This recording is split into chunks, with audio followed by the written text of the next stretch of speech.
하고 들어가셔도 됩니다. 두 번째로 8회차에 모두 현장 참석하는 분들께는 재건축 교양학교 수료증을 드릴 예정이에요. 혹시 출석 체크 안 했다면 끝나고 뒤쪽에서 반드시 해주시기를 바랍니다. 마지막으로 회차마다 끝나고 나서 정성 들여서 후기 써준 3분을 선정해서 마지막 회차 때 모범상이랑 부상을 전해드릴 예정이니까 많은 후기 남겨주시면 좋겠습니다. 그럼 바로 1교시로 들어가 보겠습니다. 오늘 1교시는 추정분담금 증가 원리를 알면 막을 수 있다를 주제로 한국부동산원의 김학주 실장님께서 발표를 맡아주시겠습니다. 실장님 한번 앞으로 모실게요. 안녕하세요. 실장님께서는 한국부동산원에서 추정분담금 검주 전문가 30년째 한 전문가시고요. 도시정비처장 역임하셨고 국회, 국토교통부, 서울시 등 수많은 기관에서 정비사업 자문을 하셨습니다. 뜨거운 박수 한 번만 부탁드리겠습니다. 안녕하세요. 제가 이제 첫 시간 맞게 돼서 50분까지 좀 바쁘게 설명을 드리고 이제 간단한 질의 응답을 좀 받겠습니다. 시간이 길진 않아요. 그래서 바로 시작하겠습니다. 추정 분담금에 대해서 얘기할 건데, 추정 분담금을 얘기하는 거는 사업성을 얘기하는 겁니다. 우리가 분담금 요새 이슈가 많은데 어디는 5억 내더라, 갑자기 반포에 어디는 10몇 억을 내더라, 생산평 가는데 이런 얘기도 있는데 잘 보면은 10억을 내는데 별 반응도 없어요. 또 어디는 3억 내는데 정말 큰 난리가 나고 있고, 자, 어떤 문제인지 한번 알아보기도 하고요.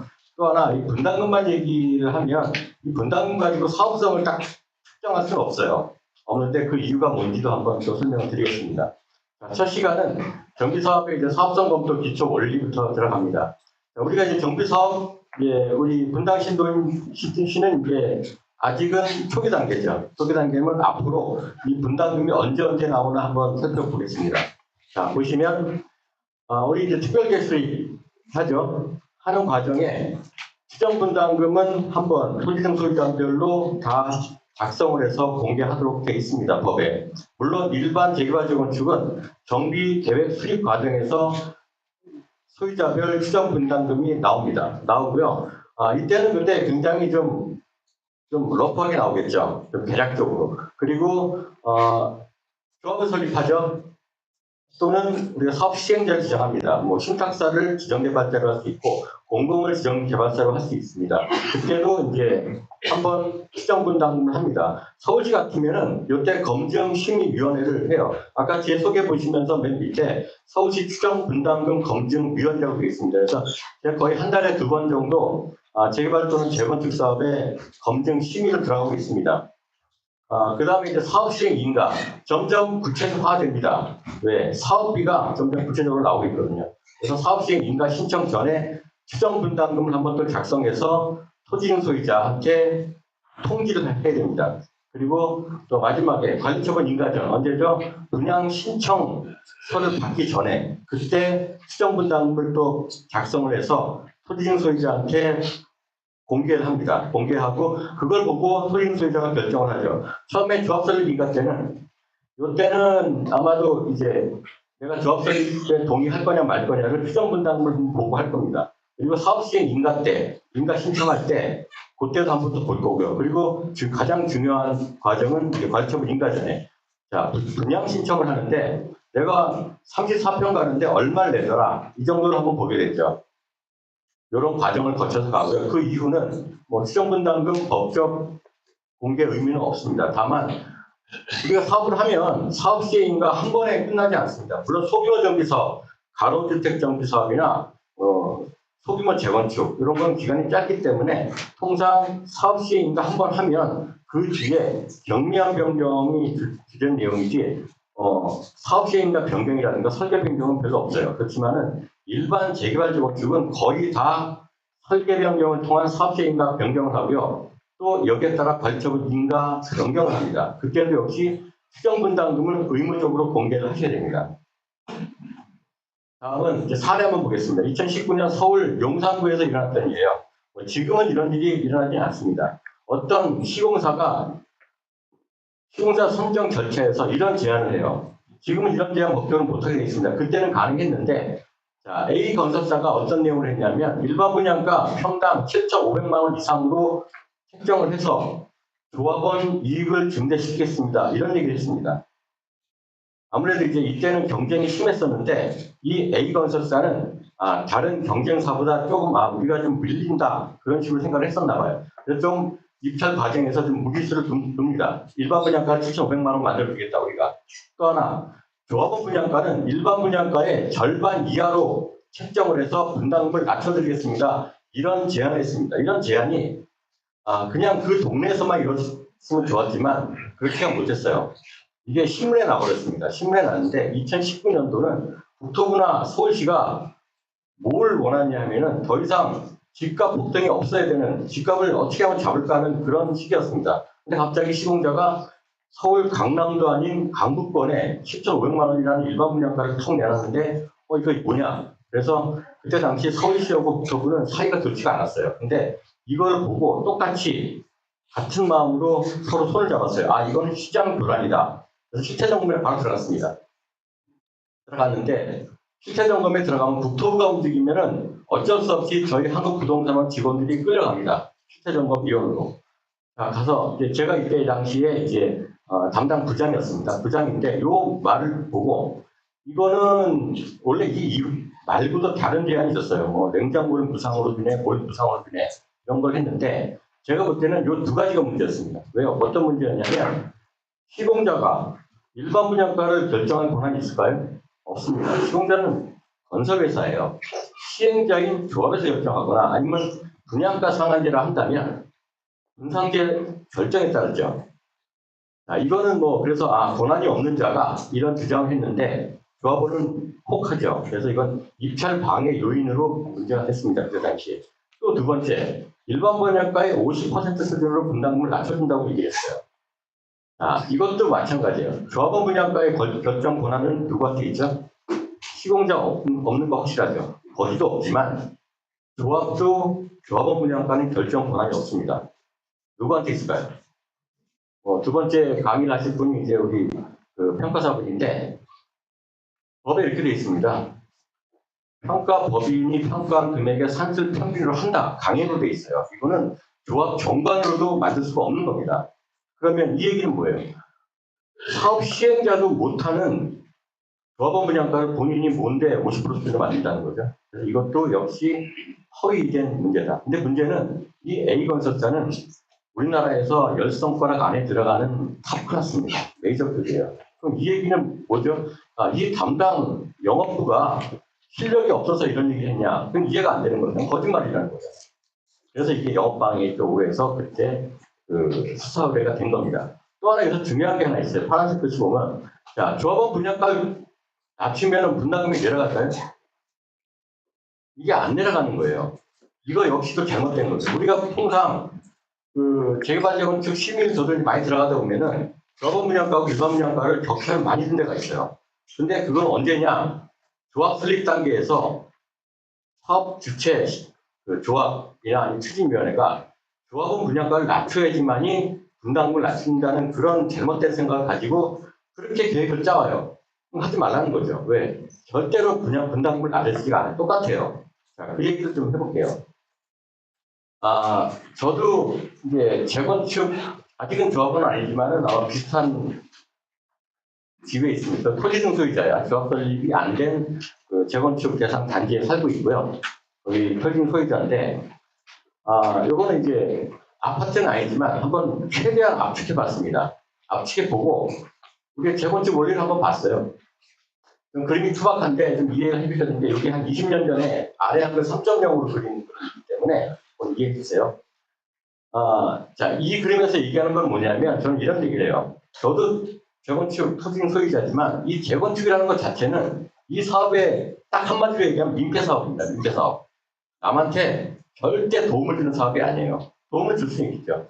어떤 지역에 대규모 개발 사업이 있으면 그 지역에 세수도 늘어나고 굉장히 지역적으로 좀 발전을 많이 합니다. 그렇지만은, 제가 땅 30평에 45평 갖고 있는데, 제가 여기다 철거를 하고 새로 30평 짓고 원래 1층이었다가 2층 집을 지면은 제 집 북쪽에 있는 이웃은 기분이 어떨까요? 아주 안 좋습니다. 왜? 북쪽에 있다는 거는 제 집이 그 사람의 남쪽에 있다는 거예요. 이건 안 좋아요. 그러면 저는 또 어떤 문제가 있냐면 집이 또 원래 한 세대였다가 두 세대 또는 세 세대가 돼요. 그럼 차가 갑자기 세 대가 되는 거예요. 그러면 요즘에 집 한 가구당 차 보통 두 대씩은 있죠. 차가 갑자기 두 배 이상 늘어납니다. 주차 공간이 없어져요. 이 옆집들은 다 불편합니다. 저 때문에. 그럼 저는 어떻게 해야 돼요? 윗집한테 좀 이해를 구하기 위해서 상의도 하고 좀 뭔가를 해줍니다.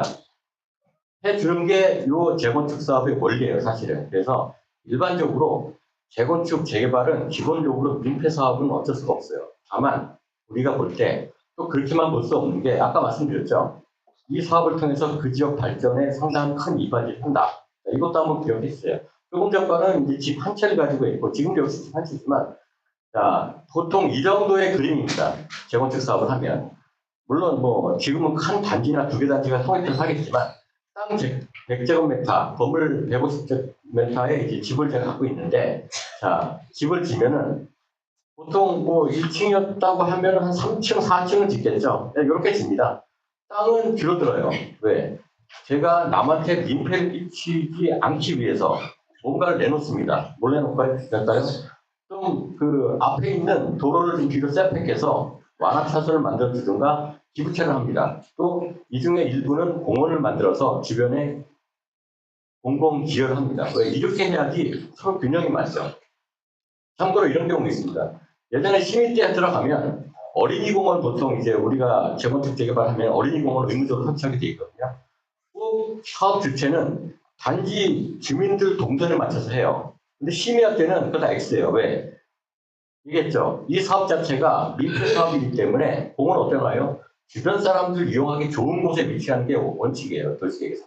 그래서 우리가 사업 시행할 때는 이런 것도 한번 고민해봐야 돼요. 근데 그 와중에 자 저는 최대한 이익률을 높여야 됩니다.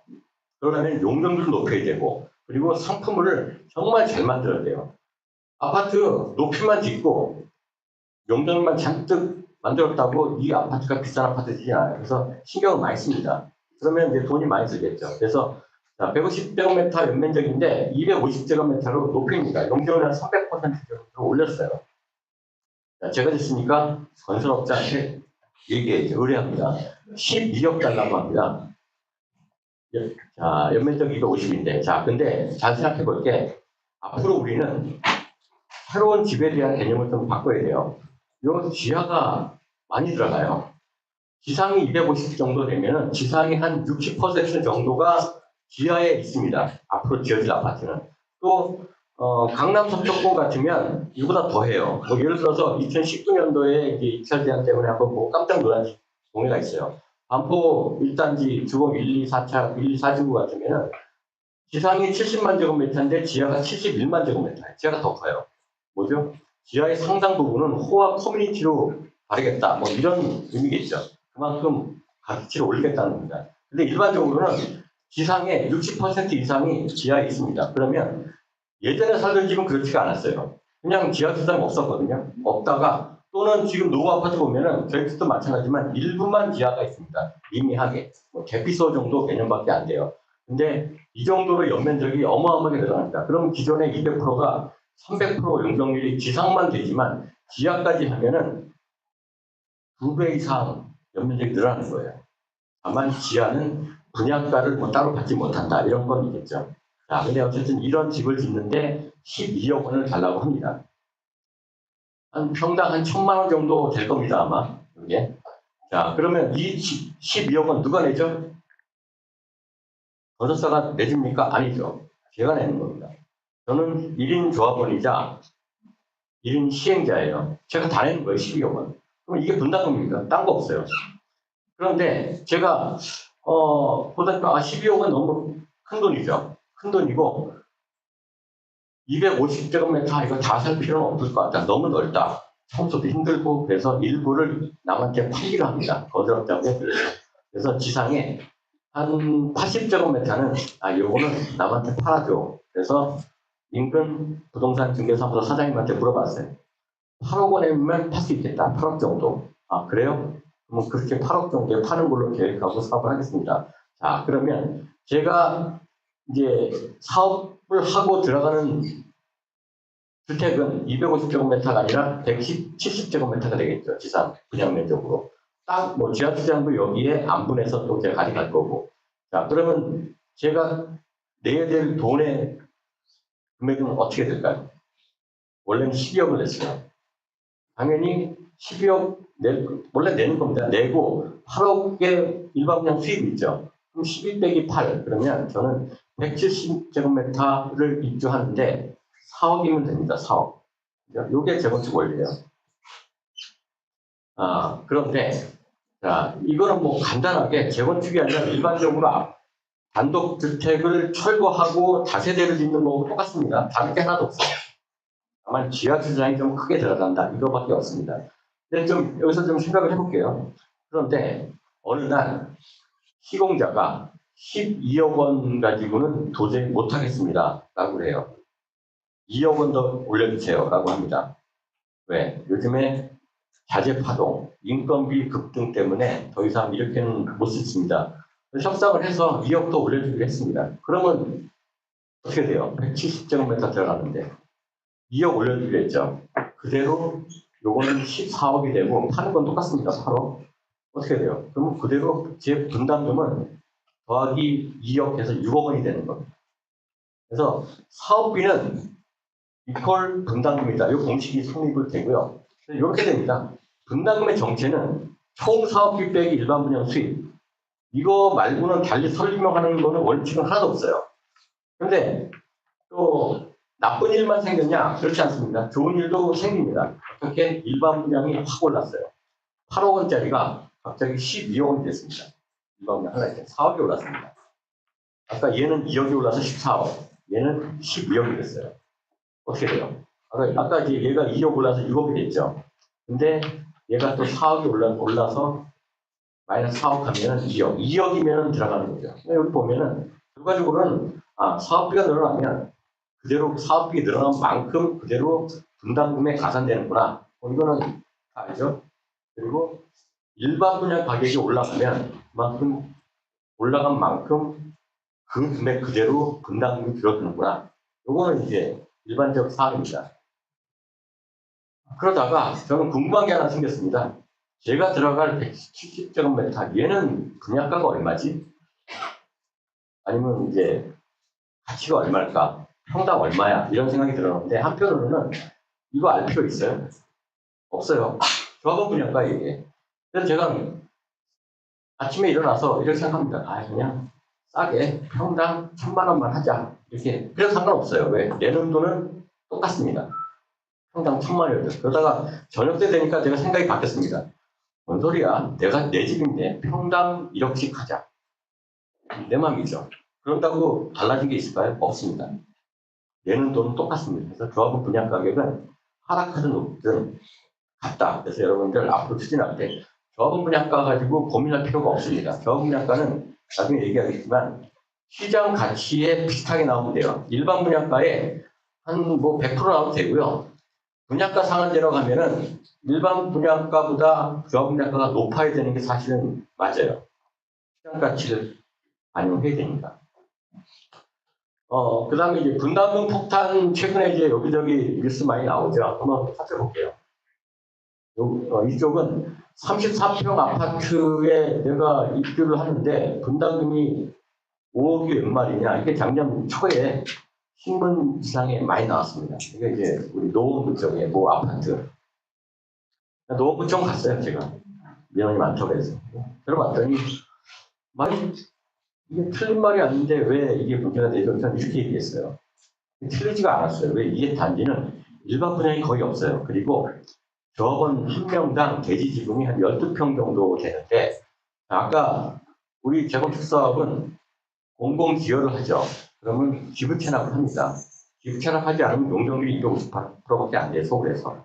그걸 통해서 또 용적률 올려받고, 자, 이런 행위를 하는 게 재건축인데, 여기는 그거 빼니까 11.3평 간당간당 한 거예요. 11평, 11.3평. 11.3평이라는 의미는 용적률 300%를 기준으로 했을 때 34평이에요, 분양 면적. 34평 나누기 3 하면 대지만 11평. 좀 넘죠.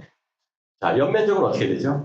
55평. 아까 말씀드렸죠? 지상 면적의 한 55, 65, 60%가 지하에 있습니다. 지하에.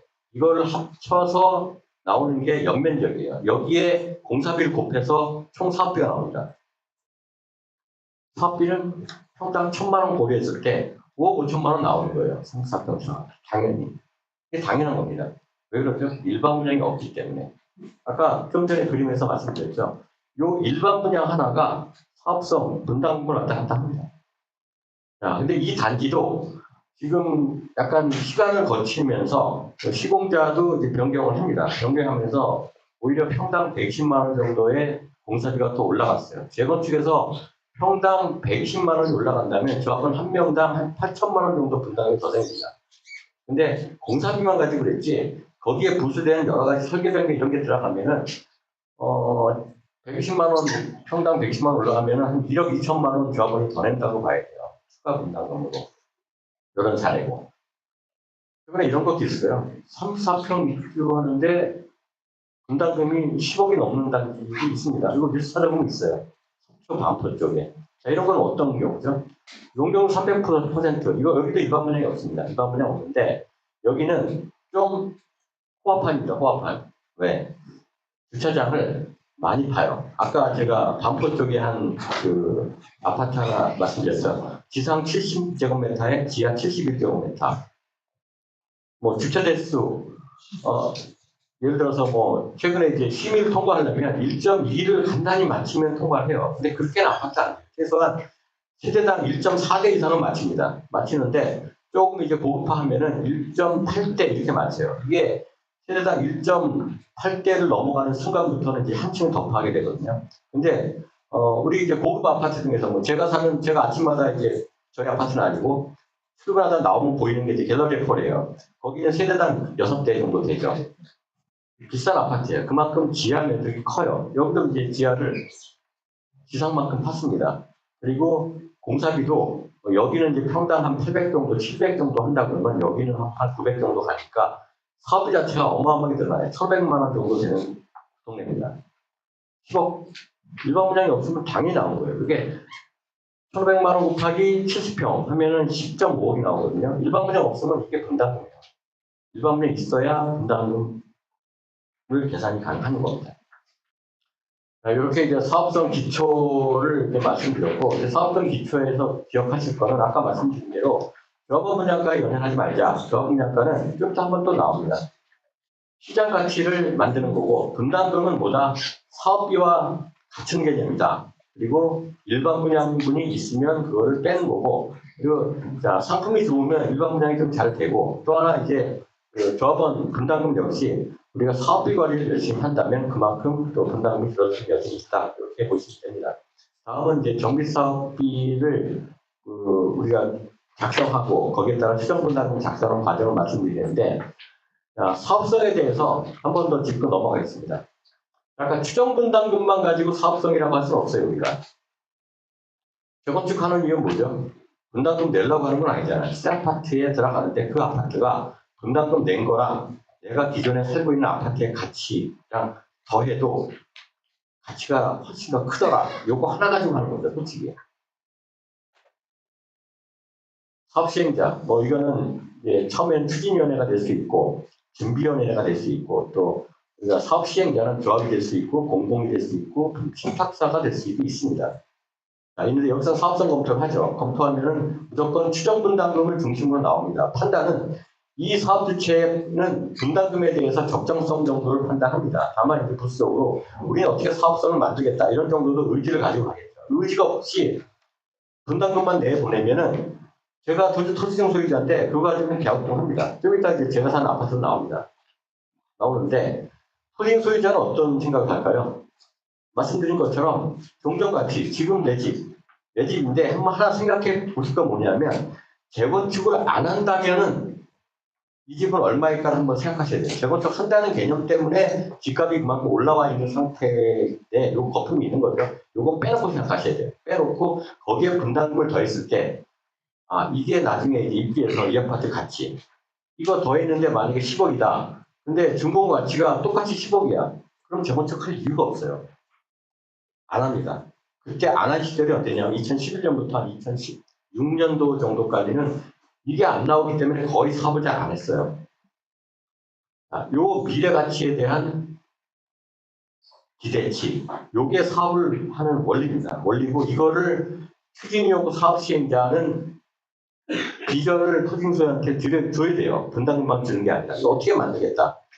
그리고 이 전체가 모여져서 사업성이라고 얘기할 수 있지 수정 분담금만 가지고 사업성을 얘기할 사항은 아닙니다. 그래서 이 상품성, 상품화 계획을 항상 명기에 두고 사업 관리 하셔야 돼요. 상품성은 뭐 사업 규모는 이건 어쩔 수가 없어요. 소규모 정비보다는 일반 재건축이 돈을 더 들일지 몰라도 훨씬 상품이 큽니다. 예를 들어서 이제 방소건에 보면 그쪽에 제가 이제 스터디한 단지가 있어서 거기 레미안 퍼스티지가 한 2,000세대 되죠. 바로 붙인 게 힐스테이트가 있는데요. 힐스테이트가 나중에 됐어요. 근데 단지 규모가 거기에 4분의 1보다 작아요. 6분의 1 정도 되나? 400몇 세대고 힐스테이트가 브랜드 가치로는 절대 밀리지가 않아요. 삼성하고 현대하고 어떻게 주민들 생각은 다를 수 있지만 제가 볼 때는 밀리지가 않아요. 아는데 가격은 크게 밀립니다. 가격은 한 17% 차이 나더라고요. 계산해보면. 지금은 더 날 수도 있습니다. 작은 단지와 큰 단지 차이가 있습니다. 그래서 단지 규모도 중요하고요. 특화. 지금은 커뮤니티 당연히 들어가는 겁니다. 커뮤니티. 이거 뭐 돈 드니까 안 하겠다?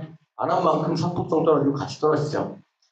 뭐 내외부 마감, 조경 이런 것들도 다 기본적으로 요즘에는 재건축이라면은 돈 좀 더 들이고 하는 경향입니다. 그래서 지금 공사비가 뭐 당연히 지금 서울 같은 경우는 평균 800을 넘어섰어요. 공사비만. 그래서 벌써 1년 전에는 700대였다가 800대로 올라간 상태입니다. 사례 한번 보겠습니다. 이것도 이제 분담금, 이게 비례율하고 분담금에 대해서 제가 설명드릴 내용인데, 이게 이제 그 관악구에 있는 뭐 구역 정비사업입니다. 정비사업인데 조합 설립 시에 종전자산 추정을 한 게 감정평가는 안 했고 추정만 했습니다. 1,800억 정도 됩니다. 근데 분양 신청할 때는 이미 감정평가가 나왔죠. 종전자산 평가가 다 이루어진 상태입니다. 그때 보니까 2,000억 정도 돼요. 분양평가가 한 200억 늘었습니다. 종자산 평가는 뭐냐면 조합원 분양가 전체랑 일반 분양 예측 수익을 다 합쳤어요. 4,800억 정도가 나왔습니다. 설립시. 근데 24년도에는 6,900억. 아무래도 분양가도 오르고요. 또 그만큼 또 이때는 20년도보다는 훨씬 규제가 약해졌죠. 분양가 규제가. 그래서 종자산은 2,100억. 종자산은 매출에 해당하는 거니까 오르면 오를수록 좋습니다. 이익입니다. 다. 근데 이것만 올랐으면 좋지만 사업비도 그만큼 올랐어요. 사업비는 3,000억이었는데 분양 신청할 때 4,800억이 됐습니다. 1,800억이 올랐습니다. 비례율을 계산하면 비례율은 이제 좀 이따 나올 거지만 분모에 요게 들어갑니다. 종전자산 총액이 분모에 들어가고요. 분자에는 뭐가 들어가냐? 총 매출인 종자산 총액. 요게 분자에 들어가고 요거 빼기 사업비. 보통 이제 사업 개발이익이라고 또 얘기하죠. 매출 빼기 비용이니까. 총 매출 빼기 총 사업비 해서 이게 분자입니다. 그러면 4,800억 빼기 3,000원이니까 1,800억이죠. 100%. 비례율 100%입니다. 분양 신청할 때 바뀌었어요. 종전자산이 분모가 2,000억이 됐습니다. 그리고 분자에 있는 종자산 6,900억 빼기 4,800억 했습니다. 얼마 나오죠? 비례율이 105%. 이것만 보면 비례율이 높아졌네? 그럼 뭐죠? 사업성이 좋아졌네라고 하잖아요. 근데 이게 이제 작년 초에 심의자료에 올라와 있었습니다. 그래서 저는 보고 이거 분담금 많이 올랐네? 저는 이제 그렇게 생각하는 거고. 보는 사람 각도가 다른 거죠. 그래서 저는 이걸 안 보고 얘를 봅니다. 이 사업을 보면 저번에 500명인데 이 종우자산 매출에서 차지하는 비율, 조합원하고 일반을 비율을 구분했더니 조합원이 70%고 일반이 30%입니다. 그럼 얘도 분양시장할 때 똑같은 비율로 왔어요. 그러면 30%가 일반 분양이에요. 제가 아까 조금 전에 우리가 사업성 기초, 수정분담금 기초를 얘기할 때 분담금 뭐라고 그랬죠? 총사업비 빼기 일반 분양 수입이라고 했어요. 일반 분양 수입은 요즘에 30%밖에 안 돼요. 늘어난 거는. 그럼 얼마죠? 700억 정도가 늘어났다. 700억 정도. 나머지는 1,500억은 조합원 분양 가격이 오른 겁니다. 700억이 들어갔어요. 비용은 1,800억. 그럼 어떻게 돼요? 700억 하고 1,800억 차익하면 1,100억이죠. 1,100억 분담금이 올라버린 거예요. 비율은 높아졌지만 어떻게 됩니까? 조합원 한 명당 2억 2천만 원 추가 분담금이 발생한 사례입니다. 이게 어디나 이래요. 왜 그러죠? 조합 설립 때는 평가 안 하기 때문에 아직은 구체화되지 않았습니다. 근데 이게 딱 분양청한테 구체화되죠. 그래서 원래는 종전자산가액이 동일하다 그러면 비례율은 사업성의 증감을 나타낼 수가 있어요. 근데 종전자산 분모 자체가 변동된 상태에서는 비례율 가지고 사업성 증감을 얘기할 필요가 없는 거죠. 뭘 보고 하냐? 이거 보고 합니다. 일반 분양이 얼마 늘어났냐? 사업비가 얼마? 이 두 개만 보면 추가 분담금이 얼마 발생하냐를 알 수가 있습니다. 또 비례율에 대한 사례 한번 또 볼게요. 자, 두 개 구역이 있는데 자, 종전자산 총액은 2,100억이고 B는 1,700억. 자, 차이는 있지만 실제 구역에 개별 공시지가라든가 별 차이도 없어요. 그러니까 지역도 비슷하고 다 비슷합니다. 좀 떨어져 있어도 이 지역의 가격 수준도 비슷해요. 근데 얘만 달라. 종전평가액이 어디는 2,100억이고 어디는 1,700억이에요.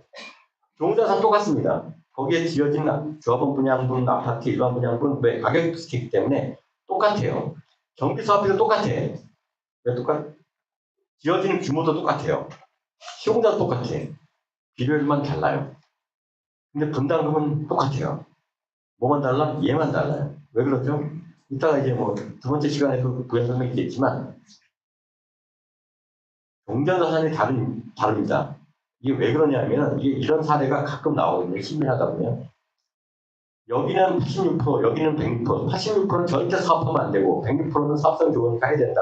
이런 판단을 하는데 그것만 가지고 판단할 사항이 아니라는 게 뭐냐면 A구역은 여기는 한 5, 6년 전부터 재개발 사업한다고 매일 무슨 뭐 동의서 받다가 그만 나중에 하자 이런 동네예요.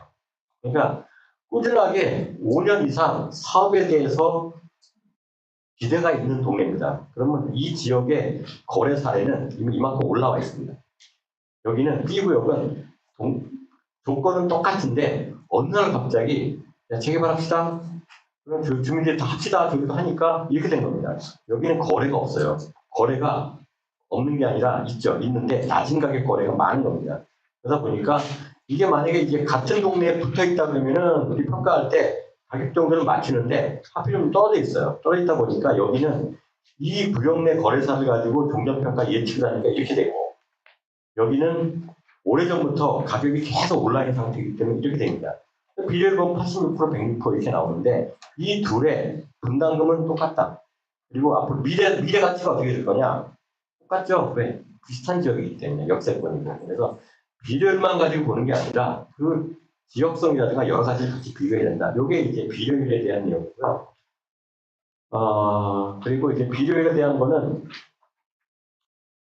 요거는 다음 페이지 설명할 거니까 요거만 볼게요. 비례율 산식을 보겠습니다.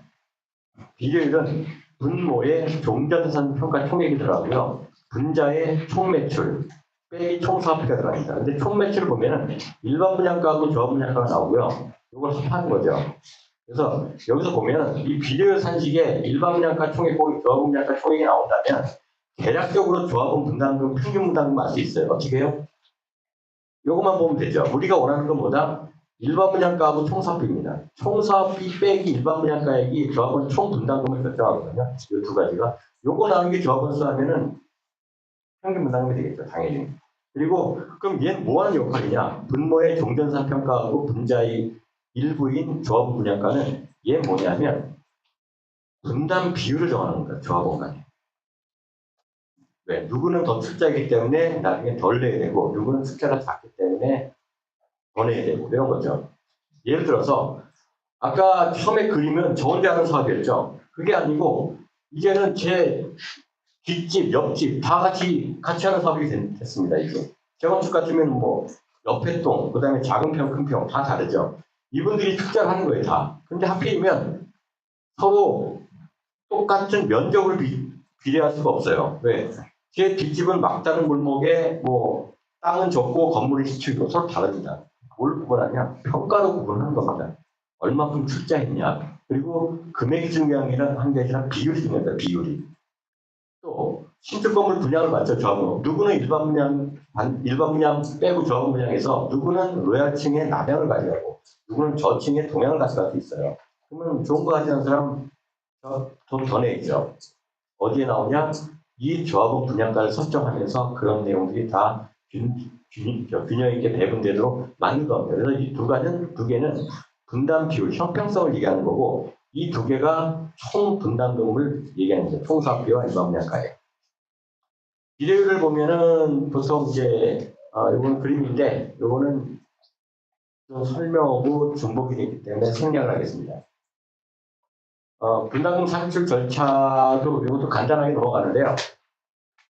두 번째 시간이 좀 중복돼 있어요. 참고로 요게 사업지는 제가 사는 아파트예요. 뭐 다른 단지 사례 갖고 오려다가 그냥 제가 사는데 재건축도 하니까 신통계획 지금 접수한 받고 있거든요. 받고 있고 이제 감정평가를 하면 여기는 이제 중랑천 하부고 여기 한강입니다. 한강이면 아무래도 이쪽에 이제 면은 그만큼 평가를 더 받아야 되고 왜 비싼 사람이 더 많은 걸 축제한 거예요.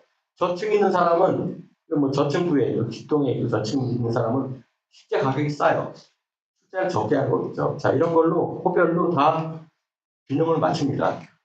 로얄층의 조망 좋은 데는 비싸게 평가하고 밑에는 굉장히 중요한 겁니다. 평가에. 왜 이게 나중에 분담금 균형을 맞추는 작업이거든요. 자, 요게 이제 조감도를 우리 준비위원회에서 그려놓은 겁니다. 좀, 제가 볼 때 좀 불안하긴 한데, 왜? 여기 47층으로 했거든요. 있는데, 이게, 이쁘죠? 커튼을 룩입니다. 컨트롤 룩이라는 건 뭐냐면 일반 아파트 벽체 마감에 우리 오피스 빌딩 보면 다 유리 반짝반짝하죠? 이쁘죠? 덮친 거예요. 공사비 어마어마해요. 보통 일반 벽식 구조보다 20% 이상 더 줘야 돼요. 공사비. 뭐 한동만 한다니까 이해를 하는데 뭐 47층이면 일부 컨트롤 룩 이거는 인정을 합니다. 어쨌든 올려놓으면 자 한강 조망이 있는데 비싸게 평가해야겠죠. 왜? 거기 들어가는 사람 많이 내야 돼요. 그만큼 시세도 비싸니까. 밑에 저층부는 훨씬 싸게 해야 돼요. 그러면 위에부터 아래까지 격차, 평당 가격 격차는 얼마나 할까요? 보통 이런 특별한 조망이 없으면 35층 같은 경우에 최소한 15%에서 20% 나옵니다. 격차가. 평당 1000이면 평당 800이 되는 거예요. 근데 이거는 평가에 따라서 그때그때 가격까지 인간을 따라가야 됩니다. 그래서 이렇게 종전자산도 이렇게 평가를 통해서 만들고 종자산도 이렇게 호비를 해서 만듭니다. 그리고 일반 분양가는 저분양 빼고 나머지에 대해서 일반 분양 대략적인 수익을 정하는 게 일반 분양가고요. 자, 정비사업비 제일 중요합니다. 가장 큰 거는 공사비. 전체 중에서 한 1000만 원 잡으면요, 전체를. 재건축 같은 경우는 80% 왔다 갔다 해요. 75에서 80%. 그러니까 웬만하면 공사비가 다예요. 다른 것들에서 뭐 비용 깎으려고 열심히 해봐야 잘 안 깎입니다. 그렇다고 요즘에 공사비 깎을 수 있어요? 못 깎아요. 왜? 시공사가 갑입니다. 지금 이제 시공사 쭉 보시면요. 많을 거라 생각하는데 시어보시면은 여기 뭐 제 후배님 뭐 삼성물산 분도 아시고 계신데 삼성, 현대 시어보세요. 뒤에 대우 시어보시면 한 6개 정도 쉬다 보면 잘 생각이 안 나요. 막혀요. 왜 그러죠? 없어요. 12개 정도가 대부분 이 재건축 재개발 시장을 움직입니다. 그 중에 일부, 예전에 여기 삼성이 우리 사업 좀 쉴래, 이제 몇 년 동안 안 할래 그런 적이 있었어요. 그래서 시장이 요동을 칩니다. 한기회사 메이저들이 그런 얘기 하는 순간. 어쨌든 쉽지 않아요. 근데 자, 1000만 원 정도 되고 앞으로 이제 사업을 할 때 이 사업비가 뭐다 분담금입니다. 분담금. 그래서 항상 사업비 관리할 때는 분담금 관리하는 측면으로 하셔야 되고 그 사업비인 공사비는 돈 많이 주면은 아파트 잘 지어줘요. 잘 지어준다는 건 옵션도 굉장히 많아지고 비싼 자재가 들어갑니다. 주의하실 거는 과도한 마감 특화를 좀 지행해 주셔라. 최근에 제가 이제 신반포 쪽에 이제 코디네이터로 공사비 분쟁 조정을 하고 있는데 그 단지를 좀 살펴보니까 그 단지 그나마 다행히 실내에 뭐 대리석 바닥은 안 하겠다. 실내 등에 외국산 뭐 이태리 뭐 프랑스제 전등은 빼겠다. 신뢰를 최소한 줄이고 대신 그 돈으로 외부 마감과 조경에 힘쓰겠다 뭐 이런 컨셉을 가져갔어요. 왜 그랬을까요? 최대한 효율성을 높이려는 거죠. 우리가 비싼 아파트 되기 위해서는 안에 실내는 기본 이상은 갖추겠지만 실외에 여기에 중요합니다. 커뮤니티나 이런 것들이 과도한 단지 마감은 우리가 고민을 많이 해야 됩니다. 상품화 계획에 맞게 하고 그 다음에 이제 주의할 사항은 이 사업비들은 항상 우리가 제가 검증하다 보면 지적하는 게 꼭 계약 금액을 넣어요. 조합 설립 때 계약 금액이 얼마였다. 설계비 평당 5만 원이었다. 좀 X죠. 왜? 분명히 설계비는 다 합니다. 여기 계시면 다. 그러면 얼마 넣어야 되냐? 한 8만 원 넣어야죠. 여기는 이 추정 분담금은 사업 종료까지 예상되는 완성일치 금액을 넣는 겁니다. 그래서 항상 이 사업비 구성을 할 때는 실제 계약한 금액보다 설계 변경을 한번 생각해서 집어넣는 게 이겁니다. 그러니까 좀 많아져요. 초반에. 아무리 초반에 이걸 잔뜩 보수적으로 한다 하더라도 나중에 사업하다 보면 더 늘어납니다. 그리고 목표의식 가지고 말자. 목표의식. 왜? 우리는 몇 년 안에 끝낸다. 그걸 가지고 여기다 집어넣잖아요. 뭐가 문제일까요? 금융비용이 다 폭등하고요. 조합운영비 총회비가 폭등합니다. 사업 일정 유의하시고 목표 개념이 아닙니다. 목표는 조합장님 방 안에만 걸려있는 거죠. 그 다음에 이거는 어려운, 그래서 이런 과정을 거쳐서 조합원 개별 분담금이 나오고요. 이것도 이제 다음 시간에 있기 때문에 생략을 할게요. 제가 과감하게. 왜냐하면, 이게, 시간이 이제 41분인데, 유의사항을 좀 말씀드려야 되고, 그거는 이게 사실은, 2시간짜리 강의는 1시간에 압축을 해야 되기 때문에 좀 바쁘게 갑니다. 민감한 내용 좀 얘기할게요. 자, 공공시행, 신탁 방법, 조합 방식 세 가지가 있습니다. 세 가지 어느 게 좋다로 저는 얘기하지 않아요. 저는 항상 뭐 사업 운영이나 뭐 회사를 경영할 때 이런 얘기를 합니다. 매직 솔루션은 없습니다. 자, 어떤 경영 기법에 대해서 우리가 맨날 해놓고 이게 아닌가 보다 적고 새로운 기법을 갖고 옵니다. 그런 회사가 꼭 망하더라고요. 하나의 기법을 가지고 정말 충실히 하면 성공합니다. 조합 방식이 나쁜 것도 아니고 운공식이 나쁜 것도 아니고 시작 방식이 나쁜 것도 아니고 그렇다고 누가 제일 좋은 거 아무것도 없어요. 다 지좋다고 하죠. 문제는. 저도 다 좋아요. 좋지만 자, 조합 방식 보면은 뭐 이건 읽어보시면 되는데 자, 단점은 사업비 조달 어렵죠. 근데 뭐 나름대로 최근에 사업비 조달 툴들이 많이 생기기 때문에 좀 많이 괜찮습니다. 결정적인 단점 뭐죠? 의사결정 절차, 대의원의 총회. 이게 단점이자 장점입니다. 왜? 단점은 시간이 오래 걸린다. 총회 한 번 하면 오래 걸리죠. 근데 장점 뭐죠? 우리 정말 민주적이죠. 첫 번째 의사결정합니다. 공공시행하고 신탁 방식 뭐죠? 누가 결정해요? 시행자가 조합원이 아니기 때문에 신탁사의 차장급 정도 나오시면 그분이 결정자예요. 자, 공공의 뭐 차장급, 과장급 나와서 그분이 다 하면 돼요. 그분이 결정권자예요. 왜? 대리권 갖고 있기 때문에. 조합원 의사결정 없습니다. 다만 시공사 선정이라든가 평가업체라든가 이런 중요한 건 하죠. 그 다음에 이제 공공시행하고 신탁 방식에 둘 간에 이제 뭐 상당히 경쟁이 되는데 요즘에 재건축 LH는 시행수수료 2%, 신탁은 아직 뭐 여기 결정 딱 드러난 건 없지만 한 1% 내외가 되지 않을까 싶어요. 2%고 1% 누가 더 많을까요? 여기는 총사업비고 여기는 총매출이에요. 당연히 이게 많아요. 수출은 신탁이 더 많아요. 목동 같은 데 비교하면 거기에 신탁 1%였다. 1%거든요. 근데 평당 5천만 원 정도 분양가 생각하면 조합원 한 명당 4천만 원 정도 될 겁니다. 신탁 수수료가. 그렇다고 LH가 작냐? 2%죠. 이것도 이거보다는 작지만 3천만 원 정도. 그러면 여기는 둘 다 서로 왔다 갔다 누가 정량 많지 않은 얘기할 필요가 없습니다. 뭐가 중요하냐? 사업을 누가 잘할 수 있느냐? 이게 중요한 거예요. 그렇다고 품질에 문제가 있냐? 똑같아요. 삼성이 이제 시공사가 됐는데 공공한다고 뭐 LH 아파트니까 삼성 브랜드 아니지 신탁한다고 신탁의 허가가 아니죠. 삼성입니다. 똑같아요. 품질 똑같고. 왜? 조합은 결정하니까. 아마 우리 생각해 볼 게 하나가 있습니다. 뭐냐? 이런 겁니다. 자, 앞으로 신탁사에도 이런 얘기는 앞으로 이제는 안 해요. 우리가 시행을 하면 공사비가 낮아진다는 얘기는 요즘 안 하죠. 옛날에는 이 얘기 많이 했어요. 왜 그러냐면 이런 게 있습니다. 분양불과 기성불.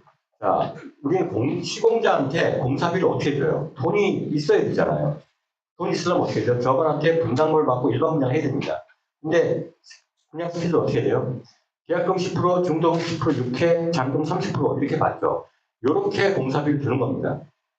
시공자는 이렇게 받아가지고 공사를 해요. 근데 공사비는 어떻게 들어갈까요? 이렇게 안 들어가요.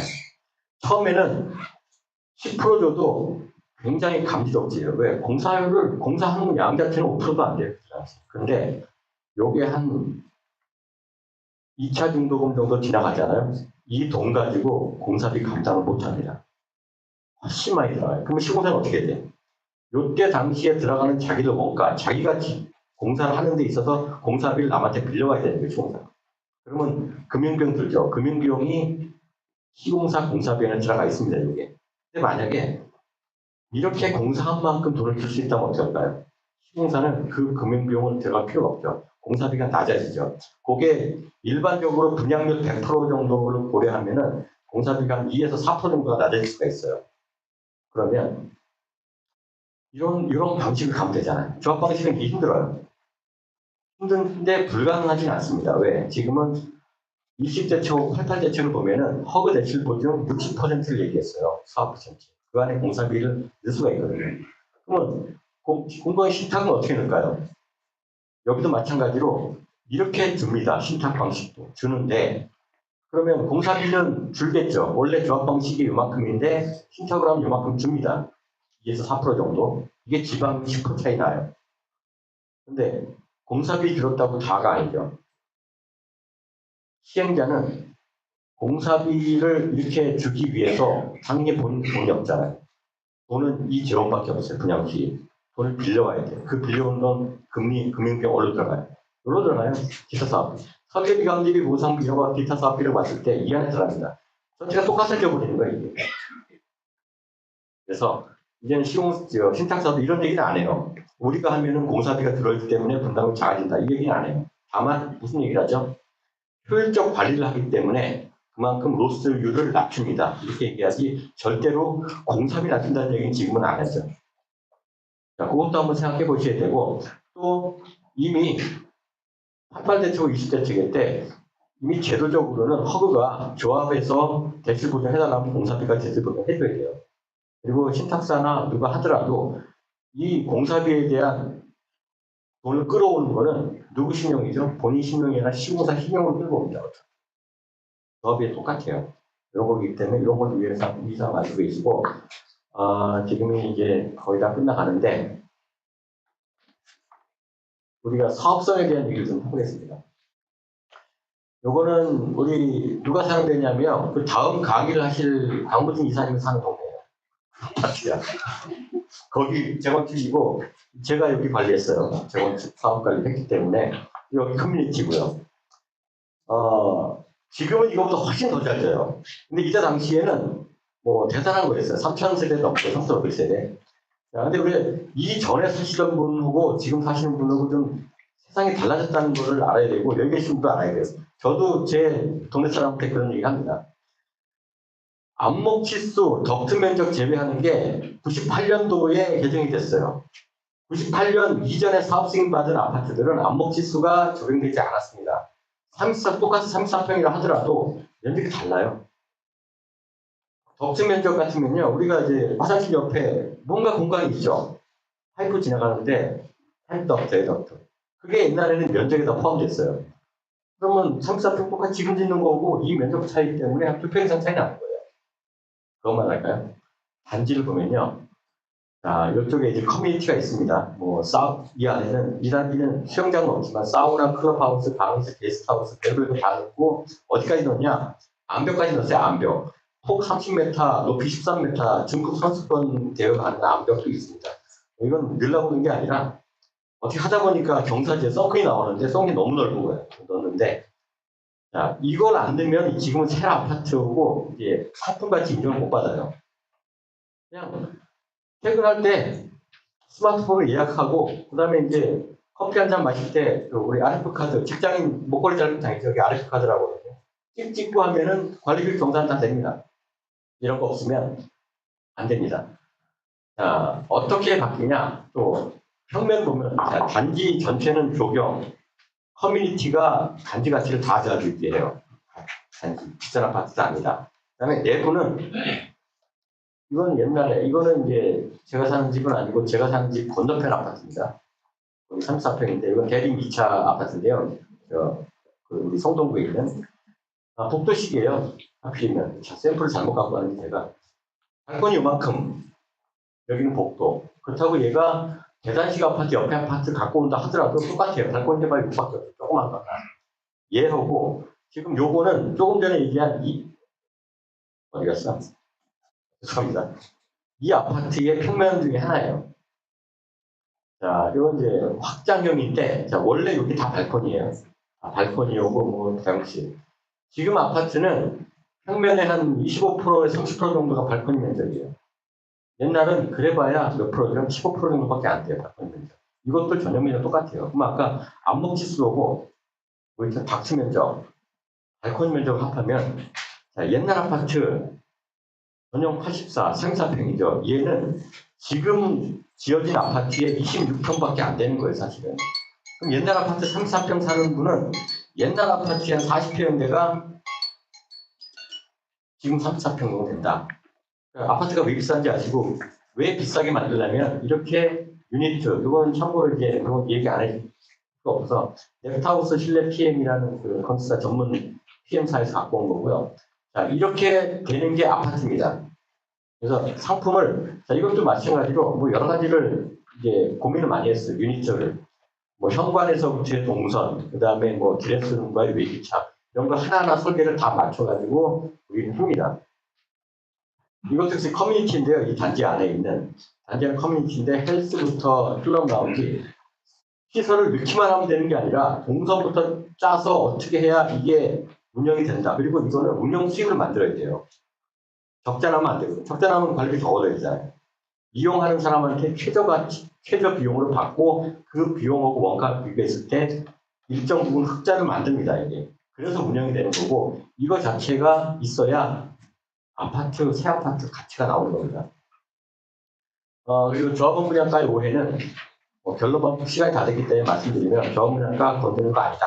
여기까지 말씀드리고 이것도 이제 사업성 분석표가 우리가 만들면 한 500페이지 만들 수 있어요. 한 단지에. 근데 한 단지에 아주 그냥 한 방에 만들면 한 페이지도 만들면 한 페이지 만들어 보고 있어요. 만들었는데 요거 설명할 시간은 요거 설명하면 20분 잡기 때문에 샘플로만 갖고 왔습니다. 그래서 여기 참고라고 써 있습니다. 네. 용적률과 부담금, 용적률은 이제 우리 분당 신도시이기 때문에 자 얼마큼 올려줄 거냐 민감하죠. 아까 분담금 결정하는 요소 첫 번째 사업비, 그 다음에 일반 분양가 말씀드렸죠. 그 다음에 또 중요한 건 용적률. 용적률 간단하게 말씀드리면 지역 3개 중에서 분양가가 제일 높은 지역이 사업성이 상당히 높겠죠. 그래서 조합원 500명 계산해 보면은 기사님들 1000명, 1000평이고 뭐 지하하면 1600평인데 요만큼 10% 올렸다. 10% 올렸는데 강남 그 다음에 이제 뭐 서울 중급 지역, 그 다음에 좀 약간 밑에 지역, 이렇게 세 군데 했을 때 10% 용적을 올렸을 때 분담금에 대한 체감은 강남권 같으면은 10%면 조합원 8,800만 원 정도 분담금이 들어가요. 10%가 10%가. 근데 서울을 벗어나고 이제 분당을 벗어났다. 분당이야 뭐 분당 강남 4구라고 부르더라고요. 그래서 서울권입니다. 그 외에 서울권 외에는 10% 열심히 올려봐야 800만 원, 10배 차이가 납니다. 분당. 비료율에 대한 용적률에 대한 민감도가. 분당 같으면 얼마큼 상품 가치를 높이느냐가 중요하다. 이런 것도 말씀드리고 최근에 이제 공사비가 많이 늘어나고 있는데 이거는 뭐 공사비에 대한 내용인데 참고로만 봐주시고요. 마지막으로 유의사항을 보시면은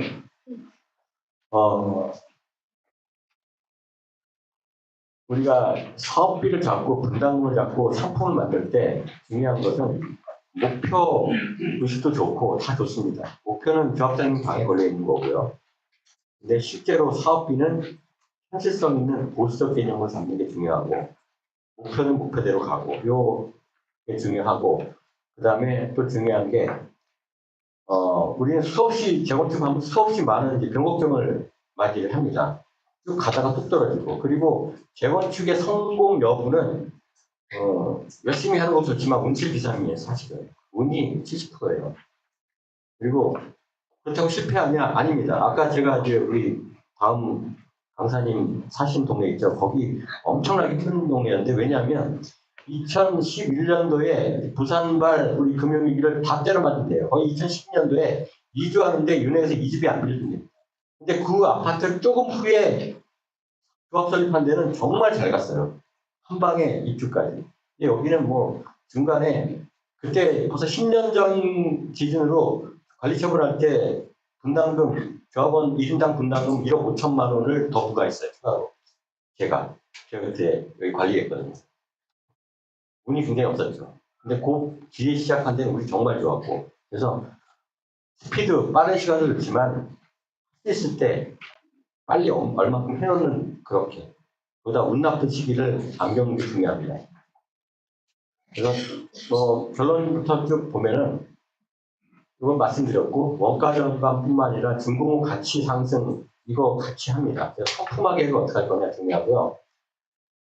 소통 확대 어디나 반대판이 있습니다. 반대파 있고 반대파를 이기려고 하지 마시고 그냥 감싸 안다. 그럼 너무 구태의연하겠죠. 근데 하나만 아시면 돼요. 하나만.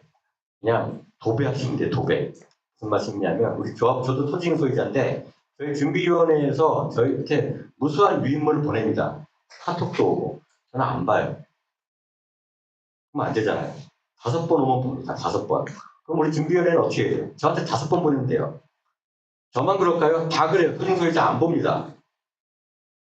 근데 반대파가 보내는 건 봐요. 뭔가 자극적이에요. 그럼 조합은 어떻게 돼요? 반대파 한 번 보낼 때 5번 보내면 돼요. 그거 하시라는 얘기입니다. 도배. 그게 소통 확대입니다. 그리고 이제 분쟁이 발생을 합니다. 어디나. 근데 다 골마 터졌을 때 오시면 안 되고요. 분쟁 초기에 오시면은 해결됩니다. 제가 뭐 요즘에 분쟁 조정 때문에 많이 다니는데 필요하시면 우리 사업 주체는 필요한 사항이 있으면 저한테 연락 주시면 제가 상담해 드리겠습니다. 자, 여기까지 하겠습니다. 시간이 짧아서 많이는 이제 자세히 못 드리고 하다 보니까 많이 5분밖에 안 남았습니다. 궁금하신 거 있으면 네. 다음 장 가보시면 다음 장. 이게 있네요. 대형, 소형, 다운사이징 분양으로 환급금을 받게 돼요. 환급금. 자, 우리가 분담금 어떻게 내죠? 계약금 10%, 중도금 10%, 6회, 잔금 30%. 환급도 똑같이 냅니다. 그게 원칙이에요. 원칙인데, 그러다 보니까 환급 받는 사람은 얼마 없는데 조합이 관리하기 힘들어. 그러니까 특별히 요거는 시공자와의 계약할 때 요게 가끔 나옵니다. 원칙대로 하면 조금 전에 말씀하신 것처럼 10%, 10%, 7번, 잔금 30%. 근데 받는 사람도 힘들어요, 이거는. 그래서 통상 요거는 정말 엄격하게 하면은 현금 할인을 해가지고 일부 할인 금액 된 거 가지고 초반에 주든가 또는 3차 중도금 정도의 전액을 주든가 이런 식으로 합니다. 잔금에서 100% 주는 거는 요거는 좀 금리차 때문에 문제가 있어. 통상적으로는 3차 중도금의 어떤 시기를 정합니다. 또는 시공사 계약할 때 나올 수도 있습니다. 그리고 사업이 끝나고 이것도 방금 말씀 똑같습니다. 이자 터지는지 이건 조합 정관에 따른 거고요. 이건 관리처분 계획이나 요때 반영을 합니다. 용자산 평가를 높게 한다면 비례율이라는 게 늘어나는 구조인데 비례율을 높게 설정하는 게 좋을까요? 낮게 비례율은 누가 설정하는 게 아니고요. 결과치입니다. 결과치.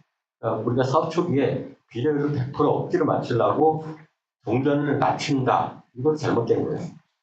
그래서 비례율은 80이 나오든 100이 나오든 우리가 내는 돈 똑같다는 개념 하에 비례율은 현실적으로 맞추고 최대한 시장 가치에 맞추는 게 좋습니다. 이건 아마 두 번째 강사님이 더 추가로 말씀하실 것 같습니다.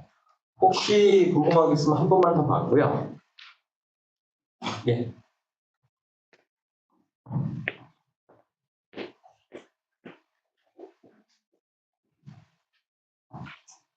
네, 강의 잘 들었습니다. 그 21페이지에 아까 이 구조 설명하실 때 조합 방식이나 신탁 방식이 금융 비용을 조달하는 거는 똑같다. 그게 사업비, 기타 사업비로 들어가냐, 공사비로 들어가냐인데 그 LH가 했을 때는 어떻게 되는지 궁금합니다. LH도 다르지 않아요. 다만 LH는 조달 코스트가 훨씬 낮죠. 그러니까 예를 들어서 지금 뭐 조합이 하든 신탁이 하든 어쨌든 민간이잖아요. 허그 대출 보증을 통해서 공사비를 받는다면은 그 기준금리 플러스 이제 그 가성금리 거기에 뭐가 들어가죠? 허그 보증 수수료가 들어가요. 그래서 작년 초까지만 해도 5.5, 5.7 정도가 그게 이제 국내 메이저급. 신용은 자, 우리나라 신용 제일 좋은 건 어디죠? 국가. 두 번째 지자체. 세 번째 정도가 어디냐면 공사, 공공기관입니다. 여기 이제 LH 같은 공공기관이기 때문에 신용도가 높죠. 아무리 민간의 신용도 높아도 부담보다 못합니다. 그래서 그 다음에 LH 같으면은 뭘 있죠? 우리가 자체 기금 운영까지도 가능하기 때문에 높지만 그렇다고 이제 우리가 공공주택 쪽에 조달하는 것보다 높아요. 거기 같은 경우 보통 거의 2%대 막 이렇게 조달하는데 그 정도는 아니고 다만 일반 민간 조달보다는 LH가 높기 때문에 요거는 요 공사비 조달 비용은 LH가 가장 유리하겠죠. 그건 어쩔 수 없습니다. 이해가 되셨죠?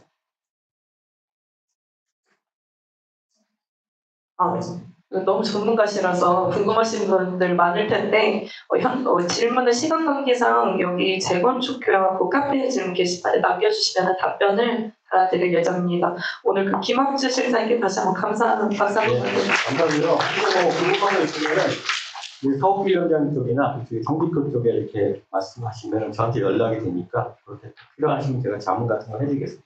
감사합니다. 저희